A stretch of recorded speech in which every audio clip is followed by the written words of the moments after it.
السلام عليكم ورحمة الله وبركاته. الحمد لله والصلاة والسلام على رسول الله. أما بعد. அன்பிற்கும் மதிப்பிற்கும் உரிய இஸ்லாமிய சகோதர சகோதரிகளே, மீண்டும் ஒரு ரமதானின் இரவு நேர சிறப்பு நிகழ்ச்சியிலே உங்கள் அனைவரையும் சந்திப்பதில் நாம் பெருமகிழ்ச்சி அடைகின்றோம். அன்பிற்குரிய சகோதர சகோதரிகளை, இன்று நமது உரையினுடைய தலைப்பு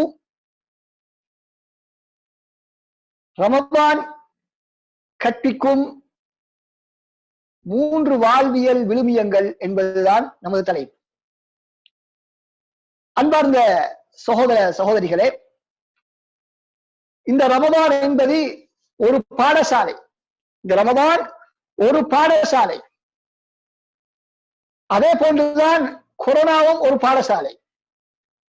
பாடசாலை என்று சொன்னால் என்ன? அதில இருந்து பல்வேறு பாடங்களை நாம் கற்க வேண்டும். பாடசாலையில இருந்து பாடங்களை நாம் கற்க வேண்டும். அப்படி கற்கவில்லை என்று சொன்னால் அந்த பாடசாலையிலே எந்த விதமான பயனும் இல்லை. நாம் சரியான முறையிலே அந்த பாடசாலையை பயன்படுத்தவில்லை என்பதோ அவருடைய கருத்தாக இருந்து கொண்டிருக்கின்றது. இந்த கொரோனாவினுடைய இந்த சோதனையிலிருந்து ஒரு முஸ்லிம் நிச்சயமாக பல்வேறு பாடங்களை படிப்பதற்கு கடமைப்பட்டிருக்கின்றார். அந்த பாடங்களை படிக்காமல் இந்த கொரோனா தாண்டி செல்லுமாக இருந்தால் அவன் மிக பெரும் ஒரு துரதிஷ்டவாதியாக மாறிவிடுகின்றார். அதனை போன்றுதான் அன்பார்ந்த சகோதரர்களே, இந்த கொரோனா போன்ற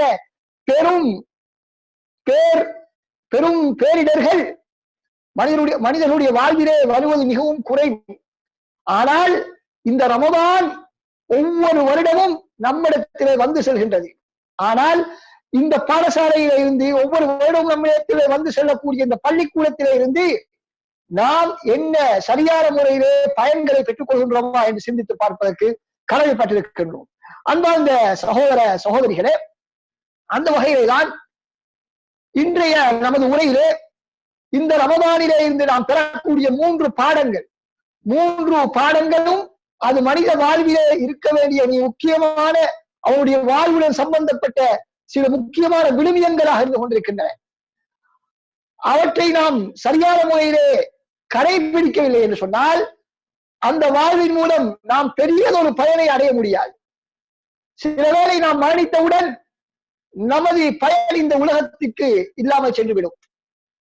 ஆனால் எப்பொழுது நாம் இதனை பயன்படுத்துவோமோ, எப்பொழுது நாம் இந்த ரமதானை சரியான முறையிலே பயன்படுத்தி இந்த வாழ்வியல் விழுமியங்களை நாம் சரியான முறையை பெற்றுக் கொள்வோமோ, அப்போது நமது வாழ்வு அர்த்தமுள்ளதாக, மற்றவர்களுக்கு பயனுள்ளதாக, மரணித்ததற்கு பின்னாலும் தொடரக்கூடிய ஒரு வாழ்வாக அந்த வாழ்வு காணப்படும் என்பதை நாம் புரிந்து கொள்வதற்கு கடமைப்பட்டிருக்கிறோம். அந்த வகையிலே அன்பார்ந்த சகோதரர்களே, ஒரு மனிதனுடைய வெற்றி என்பதே இந்த விழுமியங்களில் தான் தங்கி இருக்கின்றன. ஒரு மனிதனுடைய வெற்றி என்பது இந்த விழுமியங்களில் தான் தங்கி இருக்கின்றது. எப்பொழுது இந்த விழுமியங்கள் இல்லாமல் ஒரு மனிதனுடைய வாழ்க்கை இருக்குமோ, அப்பொழுது அவன் இந்த உலகத்திலே ஒரு அனாதையாக மாறிவிடுவான். எந்த அளவுக்கு ஒரு மனிதனுடைய வாழ்விலே விழுமியங்கள் நிறைந்த வாழ்க்கையாக அவனுடைய வாழ்க்கை இருக்கிறதோ, அந்த அளவுக்கு அவன் இந்த உலகத்திலே உயர்ந்தவனாகவும் கண்ணியவனாகவும் மறுமையிலேயும் மிக பெரும் அந்தஸ்துகளையும் அவனை அடைந்து கொள்ள முடியும். இந்த ரமதான் வெறுமனே ஒரு வளமையான ஒரு மார்க்க ரீதியான வைபவமாக நமது வளமையான விடயங்களை, நமது பழக்க வழக்கங்களை வளமையாக ஒவ்வொரு வருடமும் திரும்ப திரும்ப செய்யக்கூடிய ஒரு வெறுமனே ஒரு மார்க்க ரீதியான வைபவமாக இருக்காமல், நமது வாழ்விலே பல்வேறு விழுமியங்களையும் பல்வேறு நட்பண்புகளையும் பல்வேறு பாடங்களையும் நமக்கு சொல்லித்தரக்கூடிய, நமது கனவுகளை நிலவாக்கக்கூடிய ஒரு பள்ளிக்கூடமாக அது இருக்க வேண்டும் என்பதுதான் எதிர்பார்ப்பாக இருந்து கொண்டிருக்கிறது. இந்த பள்ளிக்கூடம், இந்த ரமதான் என்ற பள்ளிக்கூடம் என்பது நமது வாழ்விலே பல்வேறு விதமான நட்பண்புகளை விதைப்பதற்காக வேண்டி தான் இந்த பள்ளிக்கூடம் இருந்து கொண்டிருக்கிறது. அந்த வகையிலே உலகத்திலே யாரெல்லாம் மிகப்பெரும் மாணவர்களாக மிகப்பெரும் வெற்றியாளர்களாக வளம் வருகின்றார்களோ, வளம் வந்தார்களோ, மக்களுக்கு மத்தியிலே இன்றும் அவர்களுடைய நற்காரி என்று சொல்லப்படுகின்றனவோ, இப்படியானவர்கள் இப்படியானவர்களை உருவாக்கிய சில முக்கியமான விழுமியங்களை இந்த ரமதான் நமக்கு சொல்லித்தர வந்திருக்கிறது. அப்படியான விழுமியங்களைத்தான் நாம் இன்று பார்க்க இருக்கின்றோம். இந்த இந்த விதத்திலே நாம் இந்த ரமதானை பயன்படுத்துவோம் என்று சொன்னால் நிச்சயமாக ஒரு மிக பெரும் ஆற்றல் மிக்க ஒரு சமுதாயத்தை, ஒரு சந்ததியை நம்மால் இந்த உலகத்திலே பார்க்க முடியும். நம்மால் இந்த உலகத்திலே பார்க்க முடியும் என்று சொன்னால் மிக மாட்டாது அன்பார்ந்த சகோதரர்களே. முதலாவதாக இந்த ரமதான் எங்களுக்கு சொல்லித்தரக்கூடிய விழுமியம் என்னவென்று சொன்னால், நமது வாழ்விலே குறிக்கோளுடன் செயற்படுவது, வாழ்வில் குறிக்கோளுடன் செயற்படுதல் என்ற அந்த விழுமியம். இந்த குறிக்கோளுடன் இந்த உலகத்திலே மனிதன் இயங்குவது என்பது அவனுடைய வாழ்க்கைக்கு மிக பெரும் ஒரு பெருமானத்தை, பெருமதியை சேர்க்கக்கூடியதாக இருந்து கொண்டிருக்கிறது சகோதரர்களே. யாருடைய வாழ்க்கையிலே இந்த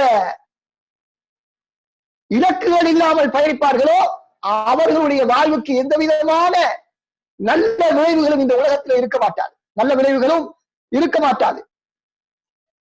அன்பார்ந்த சகோதரர்களை, இந்த ரமதானை நாம் எடுத்துக்கொண்டால் மிக தெளிவாக இந்த இலக்குடன் செயல்படக்கூடிய அந்த பன்மை நம்மிடத்தில் வளர்ப்பதை நாம் இலகுவாக கவனிக்கலாம்.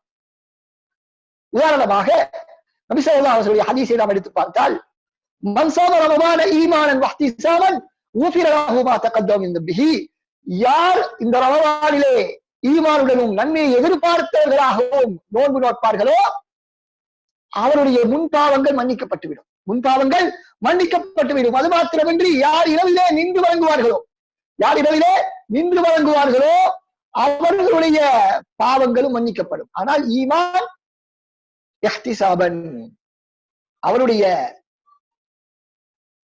காரியத்திலே அல்லாஹ்வுடைய நன்மையை எதிர்பார்த்தவர்களாக அந்த நோன்பை நோக்க வேண்டும், அந்த இரவிலே நின்று வழங்க வேண்டும். அப்பொழுது அவருடைய முன்பாவங்கள் மன்னிக்கப்படுகிறது. அதே போன்று இந்த லைலத்துல் கத்ருடைய இரவிலே யார் நின்று வழங்குவார்களோ அவர்களுடைய முன்பாவங்களும் மன்னிக்கப்படும், முன்பாவங்களும் மன்னிக்கப்படும் என்பதை நாம் பார்க்கிறோம். அப்ப இந்த சிறப்புகள் எதற்காக எங்களுக்கு சொல்லப்பட்டிருக்கின்றன? நாம் இந்த ரமதானிலே நுழையும் போது, ரமதான் என்ற பள்ளிக்கூட வாயிலில் நாம் நுழைவதற்கு முன்னால் நோக்கத்துடன் நாம் நுழைய வேண்டும். என்ன நோக்கம்? இந்த நமது பாவங்கள் மன்னிக்கப்பட வேண்டும், முன் பாவங்கள் மன்னிக்கப்பட வேண்டும் என்பதற்கான ஒரு இலக்குடன், அதற்கான செயற்பாடுகளான நோன்பை சரியான முறையிலே நோற்றல், அதே போல இரவிலே நின்று வழங்குதல், அதே போல லைலத்துல் கத்ர் இரவை முழுமையாக பயன்படுத்துதல், இது போன்ற சிறந்த இலக்குகளுடன் நாம் இந்த ரமதானை அடைய வேண்டும். அன்பார்ந்த சகோதரர்களே, அதிலும் மிக முக்கியமாக நாம் பார்க்கின்றோம், ஒரு இலக்கு என்று சொன்னால், ஒரு இலக்கு என்று சொன்னால் அதற்கு ஒரு ஆரம்பம், அதற்கு ஒரு முடிவு இருக்கும். வெறுமனே நாம் இலக்கு என்று சொல்லக்கூடிய நேரத்தில் நாம் இப்படி செய்ய வேண்டும், அப்படி செய்ய வேண்டும் என்று வெறுமனே கனவு காண்பதல்ல இலக்குடன் செயற்படுவது என்பது. மாற்றமாக அந்த இலக்கை நாம் செய்வதற்கு எப்பொழுது ஆரம்பிப்பது, எப்பொழுது அதனை முடிப்பது, அதனை எவ்வாறு செய்வது என்பது போன்ற அனைத்து விதமான அனைத்து கட்டங்களையும் உள்ளடக்கியதுதான் இந்த இலக்குடன் செயற்படக்கூடிய வாழ்க்கை. அந்த வகையில் இந்த ரமதான் பார்க்கிறோம், ஒரு குறிப்பிட்ட நேரத்தில் ஆரம்பிக்கின்றது, குறிப்பிட்ட நேரத்தில் முடிகின்றது, குறிப்பிட்ட நேரத்தில் ஆரம்பித்து ஒரு குறிப்பிட்ட நேரத்தில் முடிகின்றது. 29 அல்லது 30 நாட்கள் தான் இந்த ரமதான். அதற்கு முன்னால் நாம் நோக்கவும் முடியாது, அதற்கு பின்னால் அதனை நோக்கவும் முடியாது. எதை நமக்கு உணர்த்துகிறது? ஒரு இலக்கு எப்படி காணப்பட வேண்டும், அதற்கு ஒரு ஆரம்பம், அதற்கு ஒரு முடிவு இருக்க வேண்டும். அடுத்ததாக அன்பார்ந்த சகோதரர்களே, ஒரு இலக்கினுடைய மிக முக்கியமான ஒரு பண்புதான், சிறந்த இலக்கினுடைய முக்கியமான பண்பு, அதனை அடைவதற்காக வேண்டி ஏதாவது எங்களுக்கு ஒரு எதிர்பார்ப்பு, ஒரு சன்மானம் இருக்க வேண்டும். அப்படி இருந்தால் நாம் எவ்வளவு பெரும் சோதனைகளையும் தாங்குவதற்கு தயாராகும், இவ்வளவு பெரும் சோதனைகளையும் தாங்குவதற்கு தயாராகும். ஒரு மனிதன் பாடசாலையை கற்கக்கூடிய அல்லது பல்கலைக்கழகத்தில் கற்கக்கூடிய ஒரு மாணவன் மிக பெரும் சிரமங்களை தாங்கிக் கொண்டு கல்வியை கற்கின்றான், பரீட்சைகளுக்காக படிக்கின்றான், இரவு பகல் பாழாமல் உணவு குடிபானம் போன்றவற்றை தியாகம் செய்து அவனுடைய காலத்தை கழிக்கின்றான். எதற்காக வேண்டி? அவனுடைய படிப்பினுடைய இறுதியிலே அவனுக்கு ஒரு பட்டம் கிடைக்கும், அவனுக்கு ஒரு தொழில் கிடைக்கும், தொழில் வாய்ப்பு கிடைக்கும், அதன் மூலமாக சம்பாதிக்கலாம், ஒரு குடும்பத்தை நடத்தலாம் என்ற ஒரு எதிர்பார்ப்பு, ஒரு சன்மானம் அங்கே இருக்கின்றது. அதனை போன்றுதான் இந்த ரமதானுக்கு பின்னால் எங்களுக்கு ஒரு பெருநாளை அல்லாஹ் சுப்ஹானஹு வ தஆலா வைத்திருக்கிறார். பெருநாளை வைத்திருக்கிறார். அதே போல பாவ மன்னிப்பை அல்லாஹ் சுப்ஹானஹு வ தஆலா வைத்திருக்கிறார். அதற்கு பின்னால் அல்லாஹ் தஆலா தக்வாவை அல்லாஹ் சுப்ஹானஹு வ தஆலா வைத்திருக்கிறார். எனவே யாரெல்லாம் இந்த ரமதானை சரியான முறையிலே பயன்படுத்தி நோன்பையும் இரவுடைய வழக்கங்களையும் எழுத்துக்களையும் சரியான முறையிலே பயன்படுத்துவோமோ அவர்களுக்கு பெரும் சன்மானங்கள் காத்துக் கொண்டிருக்கின்றன.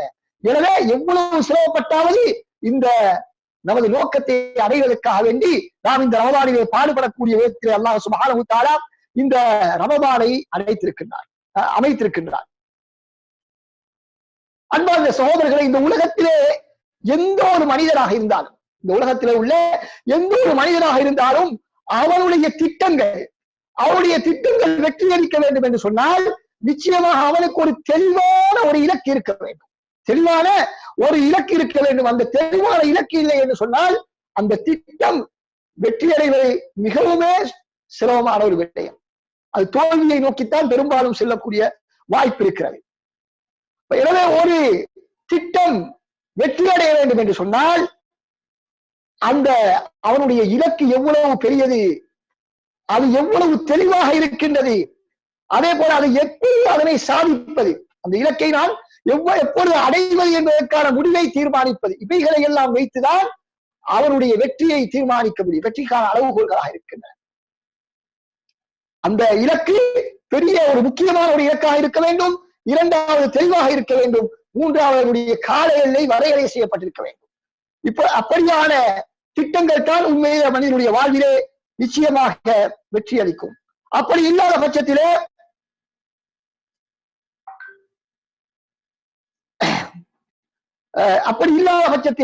அவன் வெற்றி அடைய முடியாது என்பதை அவன் மிக தெளிவாக புரிந்து கொள்ள வேண்டும்.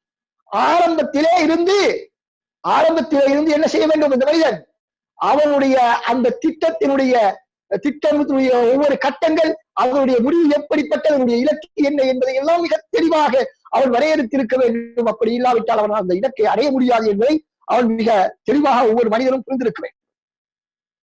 இன்று நாம் நம்ம சமூகத்திலே பார்க்கிறோம், சில மனிதர்களுடைய தனி மனித திட்டங்களாக இருக்கலாம், அல்லது தனது சமூகம் சம்பந்தப்பட்ட திட்டமாக இருக்கலாம், அல்லது முழு முஸ்லிம் சமுதாயம் சம்பந்தப்பட்ட திட்டங்களாக இருக்கலாம். ஆனால் எத்தனையோ திட்டங்களை தீட்டுகிறார்கள். ஆனால் அவற்றை முடிப்பதற்கு அவர்களுக்கு சந்தர்ப்பம் கிடைப்பது கிடையாது. அதனை சாதிப்பதற்கான வாய்ப்பு அவர்களுக்கு கிடையாது.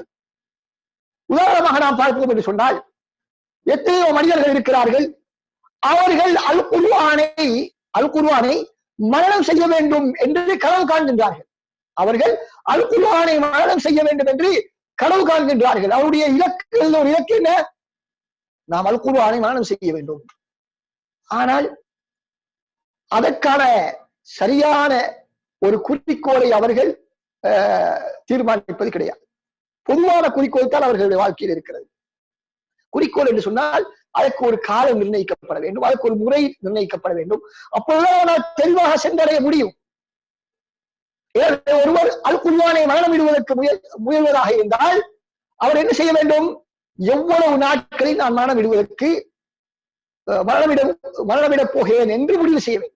எவ்வளவு நாட்களில் அல் குர்ஆனை மரணம் செய்து முடிக்க போகிறேன், முழுமையாக அல் குர்ஆனை மரணம் செய்வது நோக்கமா, அல்லது அல் குர்ஆனிலே சில பகுதிகளை மரணம் செய்வது நோக்கமா, அல்லது குறிப்பிட்ட சில அத்தியாயங்களை மரணம் செய்வது நோக்கமா என்பதை முதலாவது தீர்மானித்துக் கொண்டு, இரண்டாவது குறிப்பிட்ட அந்த இலக்கை எவ்வளவு காலத்திலும் நான் அடையப் போகிறேன் என்று இந்த மனிதன் தெளிவாக தீர்மானிக்க வேண்டும். அது மாத்திரமின்றி அதற்கு நான் ஒவ்வொரு நாளும் எவ்வளவு பகுதியை, எத்தனை வசனங்களை, எத்தனை அத்தியாயங்களை நான் மரணமிட வேண்டும் என்று அவன் தீர்மானித்து அதன்படி செயற்பட வேண்டும்.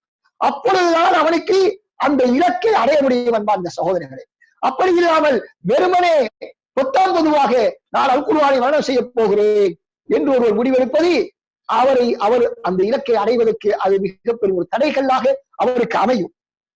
ஏன்னா இந்த ரமதான் எப்படி எங்களுக்கு 30 நாட்கள் அல்லது 29 நாட்களுக்குள் இந்த காரியங்களை நீங்கள் செய்து முடித்தால்தான் உங்களுக்கு இந்த சன்மானம் இருக்கிறது என்று இந்த ரமதான் நமக்கு சொல்கிறதோ, அதுல இருந்து நாம் என்ன பாடம் படிக்க வேண்டும்? குறிப்பிட்ட ஒரு காலத்தை நிர்ணயித்து குறிப்பிட்ட சில விடயங்களை செய்வதன் மூலமாகத்தான் நமது இலக்கை அடைந்து கொள்ள முடியும் என்பதை ரமதான் எங்களுக்கு மிக தெளிவாக எடுத்து காட்டிக் கொண்டிருக்கிறது.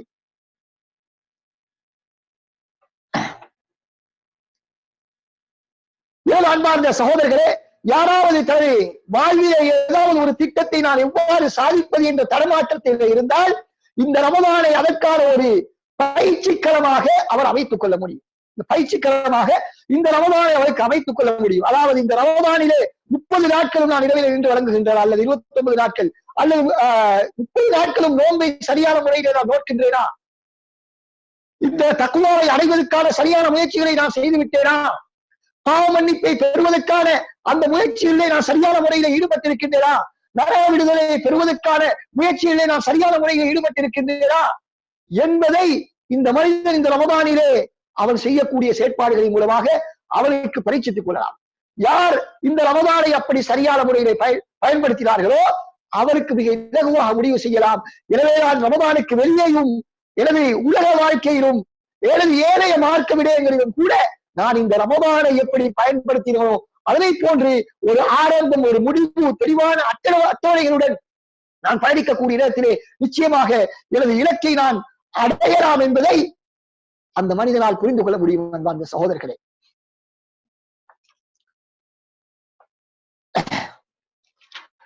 அப்படி இல்லை என்று சொன்னால், அப்படியான அந்த பாடத்தை இந்த ரமதானை நாம் படிக்கவில்லை என்று சொன்னால் இந்த ரமதானின் மூலமாக நாம் பெற வேண்டிய பயன்கள் மிக குறைந்துவிடும் நமது வாழ்விலே என்பதை நாம் மிக தெளிவாக புரிந்து கொள்வதற்கு கடமைப்பட்டிருக்கிறோம்.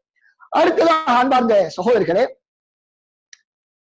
இந்த ரமதான் நமது வாழ்வுக்கு கற்றுத்தரக்கூடிய முக்கியமான விழுமியங்களில் ஒன்றுதான் வாய்ப்புகளை பயன்படுத்துதல். வாய்ப்புகளை பயன்படுத்துதல் அல்லது வாய்ப்புகளுடைய பெருமதியை உணர்வது. அன்பார்ந்த சகோதரர்களே, ஒரு மனிதனுடைய வாழ்விலே அவன் மறுமை நாளையிலே அவனுடைய அந்தஸ்தை தீர்மானிக்கிறது எது என்று சொன்னால், மறுமை நாளையிலே இந்த மனிதனுடைய அந்தஸ்தை எது தீர்மானிக்கிறது என்று சொன்னால், இந்த உலக வாழ்விலே அவன் எந்த அளவுக்கு தனக்கு கிடைக்கக்கூடிய சந்தர்ப்பங்களை, வாய்ப்புகளை சரியான முறையிலே முதலீடு செய்கிறான், பயன்படுத்திக் கொள்கின்றான் என்பதை பொறுத்துதான் மறுமையிலே அவனுடைய அந்தஸ்து தீர்மானிக்கப்படுகிறது. மன்சாம ரமதான ஈமானன் வஹ்திசாபன் குஃபிர லஹு மா தகத்தம மின் தம்பிஹி என்ற ஹதீஸ் எதனை உணர்த்துகிறது? இந்த ரமதான் வந்தால் நமக்கு மிகப்பெரிய ஒரு வாய்ப்பு கிடைக்கிறது. எதற்காக வேண்டி? நமது பாவங்களை அழித்துக் கொள்வதற்கான, பாவங்களை அழித்து சுவனத்திலே உயர்ந்த அந்தஸ்துகளை நாம் அடைந்து கொள்வதற்கான ஒரு வாய்ப்பு நம்மை நோக்கி வருகிறது. நமது பாவங்களை எவ்வாறு அழித்துக் கொள்வது, அல்லாஹ்வின் பக்கம் நான் எவ்வாறு திரும்புவது என்ற கவலையில் உள்ள ஒரு மனிதன் நிச்சயமாக இந்த ரமதானை சரியான முறையில் பயன்படுத்துவான். ஏன்? அவனுக்கு வாய்ப்பு கிடைத்திருக்கிறது. அல்லாஹ் தஆலா இந்த ரமதானிலே பாவங்களை மன்னிப்பதற்கு காத்துக் கொண்டிருக்கிறார். நரக விடுதலை ஒவ்வொரு நாளும் அல்லாஹ் சுப்ஹானஹு வ தஆலா நரகத்திலிருந்து சிலரை விடுதலை செய்து கொண்டே இருக்கின்றான். அப்ப நமக்கு மிக மிக அழகான ஒரு வாய்ப்பு கிட்டி இருக்கிறது. அதே போல இரவிலே நின்று வழங்குவது, லைலத்துல் கத்ருடைய இரவை நாம் அடைந்து அதனை சரியான முறையில் பயன்படுத்திக் கொள்வது. அப்ப நமக்கு இந்த பாதையிலே, இந்த ரமதானிலே பயணிக்கக்கூடிய நேரத்திலே பல்வேறு விதமான வாய்ப்புகள் வந்து செல்கின்றன. நோன்பு பிடிப்பது, இரவிலே நின்று வழங்குவது, லைலத்துல் கத்ர், இப்படி பல்வேறு விதமான வாய்ப்புகள் நமக்கு கிடைக்கின்றன. அப்ப இந்த வாய்ப்பை ஒரு உண்மையான முஸ்லிம் சரியான முறையிலே பயன்படுத்தக்கூடிய நேரத்திலே அவன் என்ன புரிந்து கொள்கின்றான்? அவனுடைய வெளி வாழ்க்கையிலும் கூட, ஏனைய காலங்களிலும் கூட தனக்கு கிடைக்கக்கூடிய அந்த வாய்ப்புகளை அவன் தவறவிடக்கூடாது. இந்த வாய்ப்புகளை தவறவிடக்கூடாது. அன்பார்ந்த சகோதரர்களே, இந்த வாய்ப்புகளை சரியான முறையில் யார் பயன்படுத்துவார் என்று சொன்னால், யார் தனது புத்தி சரியான முறையில் பயன்படுத்துகிறார்களோ, யாரு நல்ல விவேகமானவர்களாக இருக்கிறார்களோ, புத்தி சாதுரியம் உள்ளவர்களாக இருக்கிறார்களோ, அவர்களால் தான் இந்த சந்தர்ப்பங்களை சரியான முறையிலே பயன்படுத்த முடியும். இந்த சந்தர்ப்பங்களை சரியான முறையிலே பயன்படுத்த முடியும். ரசூலுல்லாஹி ஸல்லல்லாஹு அலைஹி வஸல்லம் அவர்கள் ஒரு ஹதீஸிலே சொல்கிறார்கள், யதுகுலுல் ஜன்னத 70,000 பிதுனி ஹிசாப். மறுமையிலே எந்த விதமான கேள்வி கணக்கும் இல்லாமல் சுவனத்திற்கு 70,000 பேர்கள் நுழைவார்கள். இப்பொழுது எந்த விதமான கேள்வி கணக்கும் இல்லாமல், எந்த விதமான தண்டனையும் இல்லாமல் சுவனத்துக்கு நுழைவார்கள். அப்படி என்று சொல்லும் பொழுது கேள்வி கணக்கிலே சிக்கிக் கொள்வது என்பதே ஒரு பெரும் ஒரு வேதனை. அந்த கேள்வி கணக்கு இல்லாமல் ஒரு மனிதன் சுவனம் செல்வது என்பது மிகப்பெரும் ஒரு பாக்கியம். நல்லடியார்களாக இருந்தாலும் கூட அவர்கள் சில வேளை கேள்வி கணக்குக்கு உள்ளாகுவார்கள், அதற்கு பின்னால் சுவனம் செல்வார்கள். ஆனால் கேள்வி கணக்கு இல்லாமல் ஒரு மனிதன் சுவனம் செல்வது என்பது மிகப்பெரிய ஒரு பாக்கியம். அந்த சோழர்கள் இப்பொழுது ரசூலுல்லாஹி ஸல்லல்லாஹு அலைஹி வஸல்லம் அவர்கள் இந்த ஹதீஸை சொல்கிறார்கள். சஹாபாக்கள் எல்லோரும் அவனுக்கு மத்தியில் இந்த ஹதீஸை கேட்டுக் கொண்டிருக்கிறார்கள். இப்பொழுது இந்த வாய்ப்பை சரியான முறையிலே ஒரு சஹாபி பயன்படுத்திக் கொள்கிறார். இந்த வாய்ப்பை தான் அடைந்து கொள்ள வேண்டும், இந்த வாய்ப்பை தான் முதலீடு செய்து கொள்ள வேண்டும் என்ற ஆர்வத்திலே உக்காஷத் பின் முஹ்ஸன் ரலியல்லாஹு அன்ஹு என்று சொல்லக்கூடிய சஹாபி என்ன சொல்கிறார்? அமீனும் அன யா ரசூலல்லாஹ், அல்லாஹ்வுடைய தூதரை நானும் அவர்களில் ஒருவனா என்பதாக கேட்கிறார்கள். அப்போது ரசூலுல்லாஹ் நஅம், ஆம் என்பதாக சொல்கிறார்கள். அவருக்கு ரசூலுல்லாஹ் ஆம் என்று சொன்னவுடன் இன்னொரு சஹாபியும் யா ரசூலல்லாஹ் நானும் அதை உள்ளடங்குவேனா என்று கேட்கின்றார். அப்பொழுது ரசூலுல்லாஹி ஸல்லல்லாஹு அலைஹி வஸல்லம் சொல்கிறார், சபகக பிஹா உக்காஷா, உக்காஷா உங்களை முந்திவிட்டார். அப்ப வாய்ப்புகள் என்பது எப்பொழுதும் கிடைக்க மாட்டாது. வாய்ப்புகள் என்பது எப்பொழுதும் நமக்கு கிடைப்பதற்கு வாய்ப்பு என்று சொல்ல மாட்டோம். எப்போதாவது திடீரென்று நாம் எதிர்பார்க்காத நேரத்திலே கிடைப்பதுதான் வாய்ப்பாக இருந்து கொண்டிருக்கிறது சகோதரர்களே. அப்ப எனவே யார் அந்த வாய்ப்பை பயன்படுத்திக் கொள்வார்களோ அவர்கள் நிச்சயமாக பாக்கியசாலிகள், அவர்கள் தான் புத்திசாலிகள், பாக்கியசாலிகள். எனவே இந்த ரமதான் வருவதற்கு முன்னாலே உண்மையான மூமின்கள், நாம் ஏற்கனவே நமது பல உரைகளிலே இந்த நிகழ்ச்சிகளிலே நாம் சொல்லி இருக்கின்றோம், ரமதான் வருவதற்கு முன்னாலே நாம் தயாராக வேண்டும். ஏன்? ஒரு மிகப்பெரும் ஒரு வாய்ப்பு நம்மை நோக்கி வந்து கொண்டிருக்கிறது, அதனை முழுமையான முறையை பயன்படுத்த வேண்டும் என்பதற்காக. அதனால்தான் எங்களுக்கு தெரியும், ஷாபானுடைய மாதத்திலே அதிகமாக நாம் நோன்பு நோக்க வேண்டும். ஷாபானுடைய மாதத்திலே அதிகமாக நாம் நோன்பு நோக்க வேண்டும் என்று இஸ்லாம் வலியுறுத்துகின்றது. நபி ஸல்லல்லாஹு அலைஹி வஸல்லம் அதிகமாக நோன்பு நோப்பார்கள். காரணம் என்ன?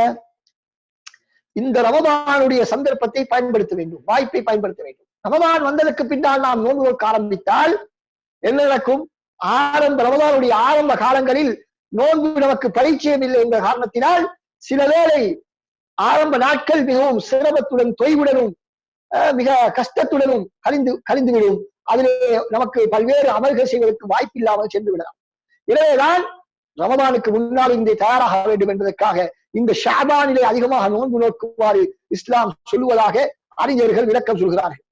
அன்பார்ந்த சகோதரர்களே, இப்படி ரமதான் எங்களுக்கு முக்கியமான 3 விடயங்களை, சந்தர்ப்பங்களை தருகிறது. நோன்பு நோற்று நமது பாவங்களை பெற்றுக் கொள்வதற்காக, பாவ மன்னிப்பை பெற்றுக் கொள்வதற்காக, அதே போல இரவிலே நின்று வணங்கி பாவ மன்னிப்புகளை பெற்றுக் கொள்வதற்காக. 3வது,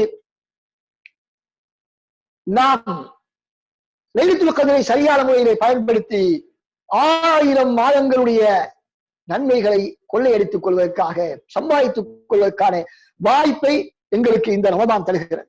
எனவே இந்த ரமதானில் ஒவ்வொருவருக்கும் மிகவும் சிறந்த ஒரு சந்தர்ப்பமாக இருந்து கொண்டிருக்கிறது. இப்படியான இந்த பழக்கம், இந்த சந்தர்ப்பங்களை பயன்படுத்தக்கூடிய பழக்கம் இந்த ரமதானிலே மாத்திரமல்ல, இந்த ரமதானுக்கு வெளியேயும் நம்மிடத்திலே வர வேண்டும் என்பதுதான் இந்த ரமதானுடைய எதிர்பார்ப்பு. எப்படி இந்த ரமதானை நாம் பயன்படுத்திக் கொள்கின்றோமோ அதே போன்று நமது வாழ்விலே வெளியிலே உள்ள சந்தர்ப்பங்களிலும் நாம் இந்த சந்தர்ப்பங்களை பயன்படுத்துவதற்கு பழகிக் கொள்ள வேண்டும். சில வாய்ப்புகள் நமக்கு கிடைக்கும், அதை நாம் தவறவிட்டால் அது வேறொருவருக்கு சென்று விடும். அதற்கு பின்னால் நாம் கவலைப்பட்டதிலே பிரயோசனம் கிடையாது. உதாரணமாக, நம்மிடத்திலே தாவாவுக்கான ஒரு சந்தர்ப்பம் கிடைக்கிறது, தாவாவுடைய பணிகளில் ஈடுபடுவதற்கான ஒரு வாய்ப்பு நமக்கு கிடைக்கிறது. யாராவது ஒருவர் வந்து இப்படியான ஒரு பணி இருக்கிறது, தாவா பணி இருக்கிறது, இதனை உங்களால் செய்ய முடியுமா என்று கேட்டவுடன் நாம் என்ன செய்ய கூடாது? நமக்கு இப்பொழுது நேரம் இல்லை, எனவே வேறு யாரையாவது பார்த்துக் கொள்ளுங்கள் என்று சொல்லுவோம். அதற்கு பின்னால் அவர் பொருட்படுத்தி அவரை சிறந்த முறையிலே செய்து அதன் மூலமாக உலகத்திலே உள்ள அதிகமான மனிதர்கள் பயனடையக்கூடிய நேரத்திலே நமக்கு அந்த நேரத்திலே கவலை வரும். அநியாயம், என்னிடத்தையும் சொன்னார்கள், நான் கேட்டிருந்தால் நமக்கு இந்த நன்மையை பெற்றிருக்கலாமே என்று நமக்கு அதற்கு பின்னால் கவலை வரும். சகோதரர்களே, அதற்கு பின்னால் கை செய்யப்பட்டு அர்த்தமில்லை. அதை போன்றுதான் அன்பார்ந்த சகோதரர்களே, நாம் இப்போது இருக்கக்கூடிய இந்த சோதனையான காலம், இந்த கொரோனாவுடைய COVID-19 கொரோனாவுடைய இந்த காலம் நமக்கு ஒரு மிக பெரும் ஒரு வாய்ப்பு, சந்தர்ப்பம். அதை இன்று பலரும் மாஷா அல்லாஹ் மிக நல்ல முறையிலே பயன்படுத்திக் கொண்டிருக்கிறார்கள். அழைப்பு பணியில் ஈடுபடக்கூடிய சகோதரர்கள் மாஷா அல்லாஹ் என்று பல்வேறு நிகழ்ச்சிகளையும் அவருடைய வீடுகளில் இருந்தவாறே அவர்களுடைய அந்த தாவா பணிகளை செய்யக்கூடிய அந்த இடங்களுக்கு செல்ல முடியாவிட்டாலும் கூட தமது வீடுகளிலே இருந்தவாறு தமது வீடுகளை அந்த தாவா கூடிய களமாக இன்று மாற்றி மக்களுக்கு பல்வேறு சேவைகளை வழங்கிக் கொண்டிருப்பதை நாம் பார்த்துக் கொண்டிருக்கின்றோம். இது மிக பெரும் ஒரு சந்தர்ப்பம். அதே போல எத்தனையோ பல்வேறு விதமான பாடநெறிகளை வீடுகளில் இருந்து தொடர்வதற்காக ஆண்களுக்காக, பெண்களுக்காக, சிறுவர்களுக்கு, பெரியவர்களுக்கு, வாலிபர்களுக்கு, வயோதிபர்களுக்கு, பெண்களுக்கு, ஆண்களுக்கு என்று பல்வேறு விதமான நிகழ்ச்சிகள் எங்களுக்கு தரப்பட்டிருக்கின்றன. இந்த நேரத்திலே மற்ற மக்களுக்கும் பொதுமக்களுக்கும் அல்லாஹ் சுப்ஹானஹு வ தஆலா தந்திருக்கக்கூடிய மிகப்பெரும் ஒரு வாய்ப்பு தான் இந்த ஓய்வு என்ற வாய்ப்பு. இந்த மனிதர்களினால் ஓய்வெடுக்க முடியுமா, வீட்டிலே ஒரு நாளைக்காவது இருக்க முடியுமா என்று கற்பனை கூட செய்ய முடியாதவர்கள் எல்லாம் இன்று வாரக்கணக்கிலே வீடுகளிலே முடங்கி கிடக்கிறார்கள். நேரத்தை எப்படி கழிப்பது என்று தெரியாமல் அவதிப்பட்டுக் கொண்டிருக்கிறார்கள். தூங்குவதிலும், விளையாடுகளிலும், வீண் விளையாட்டுகளிலும், வீண் பேச்சுக்களிலும் கழித்துக் கொண்டிருக்கிறார்கள் சிலர், அன்பார்ந்த சகோதரர்களே. ஆனால் இதற்கு முன்னால் அவர்களிடம் நீங்கள் ஏன் மார்க்க வகுப்புகளுக்கு செல்வதில்லை, ஏன் இப்படி அல் குர்ஆனை ஓதுவதில்லை, அல் குர்ஆனை வானம் செய்வதில்லை, புத்தகங்களை வாசிப்பதில்லை என்று கேட்கப்பட்டால் எனது வேலை அதற்கு இடம் கொடுக்க மாட்டாது. எனது வேலை, எனது கொப்படியின் மூலமாக எனக்கு மிகப்பெரும் அழுத்தங்கள் இருக்கின்றன என்றெல்லாம் பல்வேறு காரணங்களை சொன்னோம். ஆனால் இன்று அந்த எந்த காரணங்களும் செல்லுபடியாக மாட்டாது. அல்லாஹ் சுப்ஹானஹு வ தஆலா மிகப்பெரும் ஒரு வாய்ப்பை நாம் தந்திருக்கிறார்.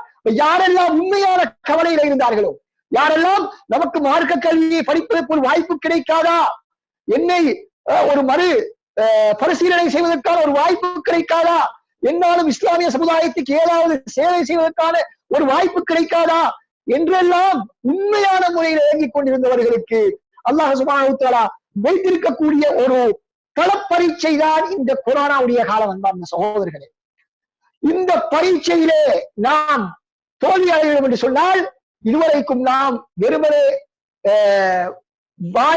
வார்த்தைகளிலே தான் பேசிக் கொண்டிருக்கிறோம். உள்ளத்திலே இருந்து நமது கவலைகள் வந்திருக்கவில்லை, நமக்கு நேரமில்லை என்று சொன்னதெல்லாம் வெறுமனே வார்த்தைகளை தவிர உண்மையிலே நமக்கு மார்க்கத்தை கற்பதற்கு ஆசை இருக்கவில்லை என்பதுதான் அவருடைய கருத்து.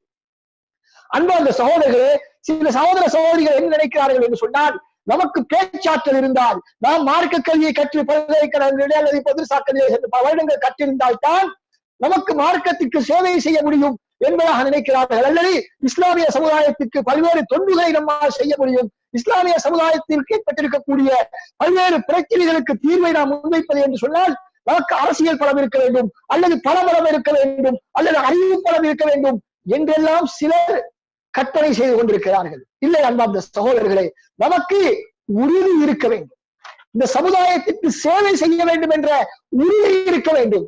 அப்படி அந்த உறுதி இருக்கும் என்று சொன்னால் நாம் பல்வேறு விதங்களிலும் நாம் சேவை செய்யலாம், பல்வேறு விதங்களிலும் நாம் சேவை செய்யலாம். அன்பார்ந்த சகோதரர்களே, இஸ்லாத்தை நாம் உரிய முறையிலே கடைபிடிப்பது கூட நாம் இஸ்லாமிய சமுதாயத்தினுடைய வெற்றிக்காக செய்யக்கூடிய ஒரு பங்களிப்பு.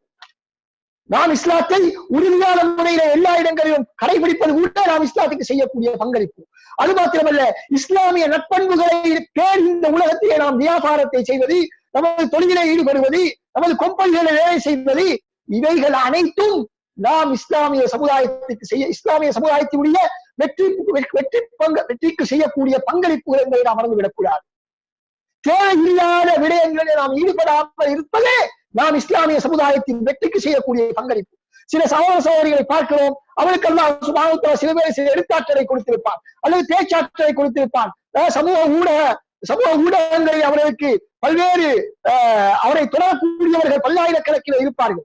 இவர்கள் என்ன செய்வார்கள், தேவையற்ற பதிவுகளை போடுவதும் மக்களுக்கு மத்தியில் முன்வைப்பதிலும், அல்லது அவருடைய துறைக்கு அப்பாற்பட்ட விடயங்களை சொல்வதிலும், அரசியல் விடயங்களை தலையிடுவதிலும், இப்படி அவருடைய துறைக்கு அப்பாற்பட்ட விடயங்களை தலையிட்டு மக்களுக்கு மத்தியிலே குழப்பங்களை உண்டாக்கி கொண்டிருப்பதை தான் நாம் பார்த்துக் கொண்டிருக்கிறோம். ஆனால் அன்பார்ந்த சகோதரர்களே, நாம் என்ன செய்ய வேண்டும், நமது துறைக்கு நம்மால் மிக துல்லியமாக நம்மால் புரிந்து மக்களுக்கு மத்தியிலே சொல்ல முடியுமானவற்றை மாத்திரம்தான் மக்களுக்கு சொல்ல வேண்டும். குறைந்தது நமக்கு வரக்கூடிய செய்திகளை எல்லாம் மக்களுக்கு பரப்ப வேண்டிய அவசியம் கிடையாது. ஒரு விடயத்தை நாம் பரப்புவதற்கு முன்னால் அதனை பரப்புவதன் மூலமாக சமுதாயத்துக்கு பயன் ஏற்படுமா, அல்லது ஏதாவது தீங்குகள் ஏற்படுமா என்றெல்லாம் நாம் சிந்திக்க வேண்டும். எனவே ஒரு விடயத்தை பரப்புவதற்கு முன்னால் துறைசார் அறிஞர்களை நாம் அணுகி இதனை பரப்பலாமா இல்லையா, என்று கேட்டு நாம் முடிவெடுக்க வேண்டும். இன்று அதிகமான முஸ்லிம் சகோதரர்கள் இஸ்லாமிய சமூகத்தினுடைய வெற்றிக்கு செய்யக்கூடிய முக்கிய பங்களிப்பு என்ன என்று என்னிடத்தில் கேட்கப்பட்டால் நான் எதனை சொல்லுவேன் என்று சொன்னால், நீங்கள் வரக்கூடிய தகவல்களை எல்லாம் ஃபார்வர்ட் பண்ணாமல் அப்படியே அவரை அழித்து விடுங்கள். இதுதான் நீங்கள் சமூகத்துக்கு செய்யக்கூடிய மிக பெரும் ஒரு சேவை. இந்த ஃபார்வர்ட் மெசேஜ்களின் மூலமாகத்தான் சமூகத்திலே மிகப்பெரிய ஒரு குழப்பம் ஏற்பட்டிருக்கிறது என்பதை நாம் பார்க்க முடியும். அன்பார்ந்த சோழர்களே, நாம் ஒரு தெளிவான ஒரு முடிவை எடுத்துக்கொள்ள வேண்டும். நாம் செய்யக்கூடிய ஒவ்வொரு காரியத்திலும் இதன் மூலமாக முஸ்லிம் சமுதாயத்துடைய வெற்றி உறுதி செய்யப்படுகிறதா, வெற்றிக்கு உத்தரவாதம் கிடைக்குமா, அல்லது அவருடைய வீழ்ச்சியை நோக்கி இது செலுத்துமா? நாம் அனுப்பக்கூடிய ஒரு மெசேஜாக இருந்தாலும் அது இஸ்லாமிய சமுதாயத்துடைய வெற்றியை ஒரு அணுவளவு பிற்படுத்திவிடக் கூடாது என்பதை நாம் கவனமாக இருக்க வேண்டும். ஏன்னா அந்த சகோதரர்களை அல்லாஹ் சுப்ஹானஹு வ தஆலா தந்திருக்கக்கூடிய இந்த சந்தர்ப்பத்தை நாம் பயன்படுத்துவதற்கு இந்த ரமதானை நாம் ஒரு வாய்ப்பாக பயன்படுத்திக் கொள்ள வேண்டும்.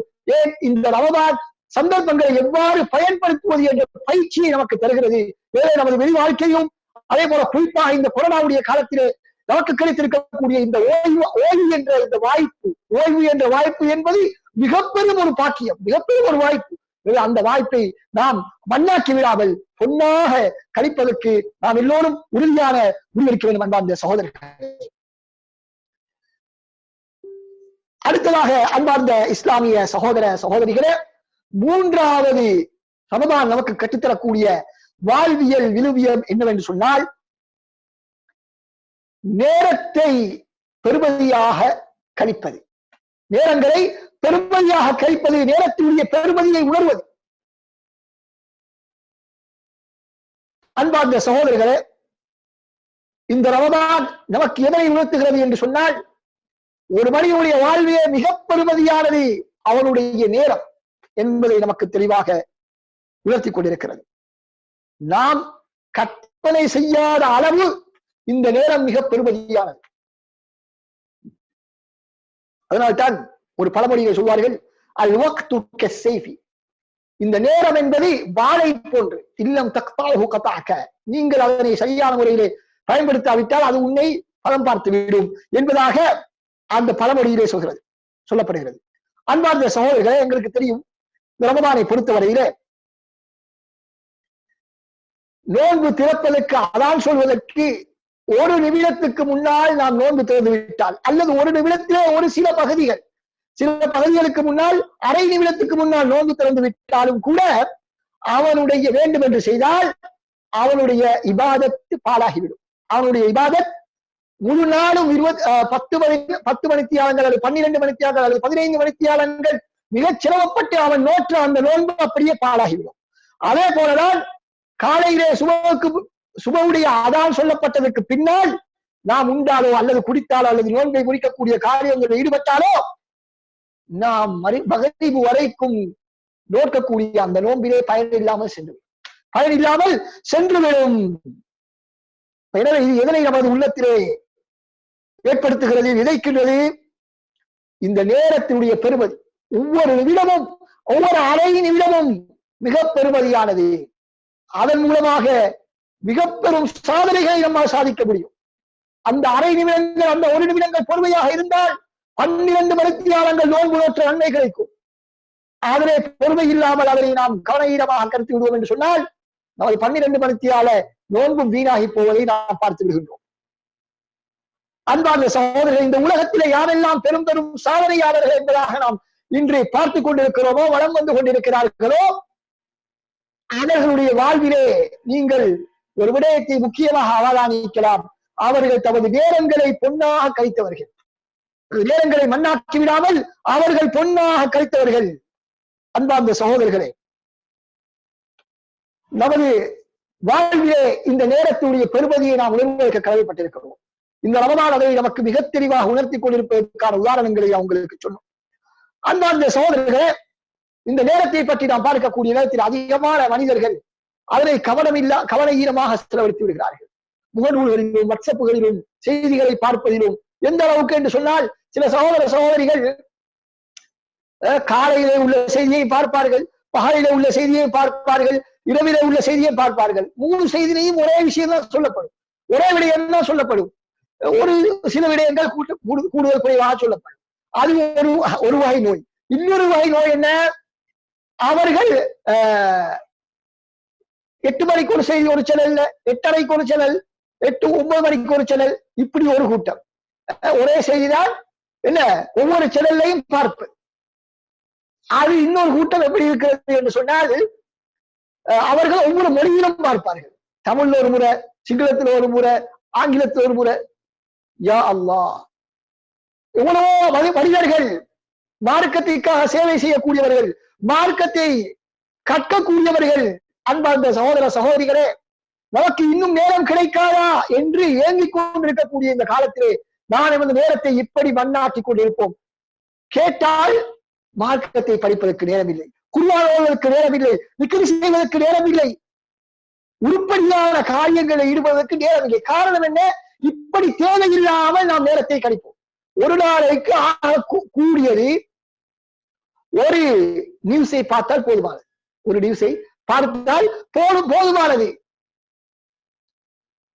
அன்பால் அப்படி இருக்கக்கூடிய எதற்காக வேண்டி எல்லா இடத்தையும் பார்ப்பது? அப்படி பார்த்து தொலைக்காட்சியிலே பார்த்து முடித்தார்கள் என்று சொன்னால் அது மாத்திரமல்ல, அதுக்கு பின்னால் வானொலியிலும் கேட்கிறார். அது போல அதற்கு வெப்சைட்களையும் பார்க்க வரா, பேப்பரை படிக்கிறார்கள், வரா மீண்டும் வானூல்களை செல்கிறார்கள்.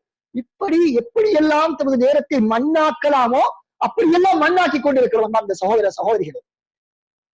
இப்படியெல்லாம் நேரத்தை நாம் மண்ணாக்காமல் என்ன செய்ய வேண்டும்? நமது நேரத்தை ஒவ்வொரு நிமிடத்தையும் பெருமையாக கழிக்க வேண்டும். அன்பார்ந்த சகோதரர்களை, நமக்கு முன்னால் வாழ்ந்த அறிஞர்கள் தமது நேரங்களை மிக திட்டமிட்டு மிக துரிதமாக பயன்படுத்தியதன் காரணத்தினால்தான் அவருடைய வாழ்விலே மிக குறைந்த காலம் தான் வாழ்ந்திருக்கிறார்கள். இருந்தாலும் அவர்களுடைய சாதனை மிகப்பெரியது. இன்னும் கூட இஸ்லாமிய சமுதாயம் போற்றக்கூடிய அறிஞர்களை நீங்கள் எடுத்து பாருங்கள். இமாம் நவவி ரஹ்மத்துல்லாஹி அவர்கள் மிக குறைந்த காலம், 4 தசாப்தங்கள் தான் இந்த உலகத்திலே வாழ்ந்தார்கள். கிட்டத்தட்ட 40 வருடங்கள் தான் அவர்கள் இந்த உலகத்திலே வாழ்ந்தார்கள். ஆனாலும் அவர்களுடைய சாதனையை பாருங்கள், எவ்வளவு பெரும். எத்தனையோ துறைகளே அவர்களுடைய புத்தகங்கள் இன்று வெளிவந்திருக்கின்றன. அவைகளை ஒவ்வொரு பள்ளி வாயிலும் ஒவ்வொரு வீடுகளிலும் வாசிக்கப்படுகின்றன. காரணம் என்ன? அவருடைய நேரங்களை புனிதமாக அவர்கள் பயன்படுத்தினார்கள். குறைந்த காலம் தான் வாழ்ந்தார்கள், ஆனால் மிக பெரும் பணி, மிக பெரும் சேவை. நமக்கு நாம் சிந்திக்கலாம், இவர் எவ்வளவு எப்படித்தான் இவ்வளவு நிகழ்ச்சிகளையும் செய்கிறாரோ என்று எங்களுக்கு யோசிக்கின்றோம். காரணம் என்ன? நமக்கு நேரங்களை திட்டமிட்டு கழிப்பதற்கு தெரியாது, அல்லது நாம் வீணாக்கிக் கொண்டிருக்கிறோம் என்பதை அன்பார்ந்த சகோதரர்களை நாம் மிக தெளிவாக புரிந்து கொள்ள வேண்டும். குறைந்தது அன்பார்ந்த சகோதரர்களே, நாம் நேரங்களை ஒதுக்க வேண்டும். ஒரு நாளைக்கு நாம் உதாரணமாக ஒரு நாளைக்கு நாம் 10 பக்கங்கள் ஒரு புத்தகத்தை படிப்போம் என்று சொன்னால் என்ன நடக்கும்? ஒரு மாதத்திலே 300 பக்கங்கள், ஒரு மாதத்திலே 300 பக்கங்கள், ஒரு வருடத்திலே 3000 பக்கங்கள். 10 பக்கங்களை படிப்பதற்கு 10 நிமிடங்கள் தான் செல்லும், 10 நிமிடங்கள். அப்ப வெறுமனே 10 நிமிடங்களை நாம் பயன்படுத்துவதன் மூலமாக ஒரு வருடத்திலே 3000 பக்கங்கள் நம்மால் வாசிக்க முடிகிறது. நாம் என்ன நினைக்கிறோம்? 10 நிமிஷம் தானே விளையாடிட்டு வருவோம், 10 நிமிஷம் தானே ஒரு செய்தியை பார்ப்போம், 10 நிமிஷம் தானே கொஞ்சம் வாட்ஸ்அப்பை திறப்போம் என்றுதான் நாம் நினைக்கின்றோம் அன்பார்ந்த சகோதரர். ஆனால் அந்த 10 நிமிடம் என்பது நீங்கள் நாட்களினால், வாரங்களினால், மாதத்தினால், வருடத்தினால் பெருக்கும் பொழுது பெரும் பெரும் பெரும் ஒரு நேரம் என்பதை நாம் மறந்துவிடக் கூடாது. அதை நாம் பயன்படுத்தினால் உரிய முறையிலே பெரும் ஒரு சாதனையை நாம் படைக்கலாம். அப்படி நாம் வீணாக்கி விடுவோம் என்று சொன்னால் பெரும் நஷ்டவாதிகளாக நாம் மாறிவிடுவோம். எனவே அன்பார்ந்த சகோதரர்களே, நாம் குறைந்த ஒரு நேரமாக இருந்தாலும், நமக்கு அதிகமான நேரங்களை வாசிப்பிலே செலவழிக்க முடியாவிட்டாலும் கூட நாம் என்ன செய்ய வேண்டும்? ஒரு நாளைக்கு ஒரு 10 நிமிடங்கள் வாசிப்பதற்கு செலவழிக்க வேண்டும். ஒரு நாளைக்கு ஒரு குர்ஆன் வசனத்தை நீங்கள் பாடமாக்கினீர்கள் என்று சொன்னால், ஒரு நாளைக்கு ஒரு குர்ஆன் வசனத்தை பாடமாக்கினீர்கள் என்று சொன்னால், ஒரு வருடத்திலே 300க்கும் மேற்பட்ட குர்ஆன் வசனங்களை பாடமாக்கி முடியும், மனமிட முடியும். ஒரு வருடத்திலே 300 வசனங்கள், 300 வசனங்கள் என்று சொன்னால் 300 வசனங்கள் என்று சொன்னால் சாதாரண விதமா இல்லை அன்பார்ந்த சகோதரர்களை, பல அத்தியாயங்கள் உள்ளடங்கிவிடும். ஆனால் நாம் என்ன சொல்கிறோம்? நம்மால் மரணமிட முடியாது, நேரம் இல்லை. அன்பார்ந்த சகோதரர்களே, இந்த நேரத்தினுடைய பெருமதியை நாம் புரியாமல் இந்த உலகத்தில் வாழ்ந்து கொண்டிருக்கிறோம். அதனை உணர்த்துவது இந்த ரமதானுடைய முக்கிய ஒரு நோக்கங்கள், இலக்குகளில் ஒன்றாக இருந்து கொண்டிருக்கிறது. அதனால்தான் இந்த ரமதானுடைய ஒவ்வொரு நிமிடத்தையும் நாம் மிக பெருமதியாக கழிக்க வேண்டும். இந்த ரமதானுடைய காலத்திலே அதனால்தான் அறிஞர்களை நாம் பார்க்கின்றோம், சலபுகளை பார்க்கின்றோம். அவர்கள் அல் குர்ஆனை அதிகமாக ஓதி முடிக்கக்கூடியவராக இருந்திருக்கிறார்கள். அல் குர்ஆனை அவர்கள் அதிகமாக ஓதி முடிக்கக்கூடியவராக இருந்திருக்கிறார்கள். ரமதானிலே நன்மைகள் அதிகமாக கிடைக்கக்கூடிய மாதம். அல் குர்ஆனை புரிவது, அல் குர்ஆனை சிந்திப்பது மிக முக்கியமான ஒரு வழக்கம், முக்கியமான ஒரு கடமை. ஆனால் இந்த ரமதானுடைய மாதத்திலே அல் குர்ஆனை அதிகமாக ஓதுவதிலும் நாம் கவனம் செலுத்த வேண்டும். ஏன்? நன்மைகளை அதிகமாக்கிக் கொள்வதற்காக வேண்டும். அப்போதுதான் என்ன செய்ய முடியும்?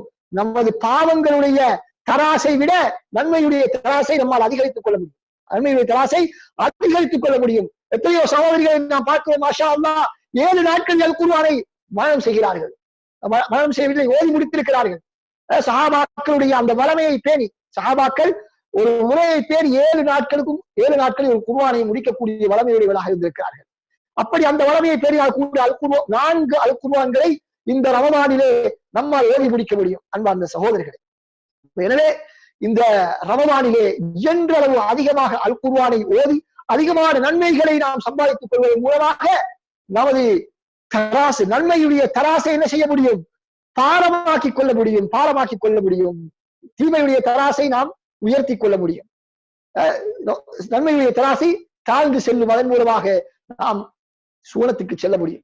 அன்பார்ந்த சகோதரர்களே, வல்லவன் அல்லாஹ் சுப்ஹானஹு வ தஆலா இந்த ரமதானிலே இருந்து நாம் எப்ப இந்த ரமதானிலே ஒரு நோக்கத்துடன் செயல்படுகிறோமோ, தராபீஹ் தொழ வேண்டும், நோன்புகளை சரியான முறையில் நோக்க வேண்டும், இந்த 30 நாட்களுக்குள் எப்படியாவது அல்லாஹ்வுடைய பாவ மன்னிப்பை பெற்றுக்கொள்ள வேண்டும், நரகத்தினுடைய விடுதலையை பெற்றுக்கொள்ள வேண்டும், லைலத்துல் கத்ரை அடைந்து கொள்ள வேண்டும் என்ற நோக்கத்துடன் செயல்படுகிறோமோ, ஒரு இலக்குடன் செயல்படுகிறோமோ, அப்படியான அந்த குறிக்கோளுடைய வாழ்க்கையை நமது ஏனைய வாழ்விலும் பின்பற்றுவதற்கும், அதே நேரத்திலே இந்த ரமதானுடைய வாய்ப்பை எப்படி நாம் பயன்படுத்திக் கொள்வதற்காக வேண்டி முயற்சி செய்கிறோமோ, அதே போன்று நமது வெளி வாழ்க்கையிலும் நமக்கு கிடைக்கக்கூடிய சந்தர்ப்பங்களை பயன்படுத்திக் கொள்வதற்கும், குறிப்பாக இந்த கொரோனாவுடைய காலத்தை கிடைத்திருக்கக்கூடிய இந்த ஓய்வு என்ற வாய்ப்பை முழுமையான முறையிலே பயன்படுத்திக் கொள்வதற்கும், அதே போன்று இந்த ரமதான் நமக்கு கற்றுத்தரக்கூடிய இந்த நேரத்தினுடைய பெருமதியை புரிந்து நமது ஏனைய வாழ்க்கையை செயற்படுவதற்கும் வல்லவன் அல்லாஹ் சுப்ஹானஹு வ தஆலா எனக்கும் உங்களுக்கும் தௌஃபீக் செய்வானாக.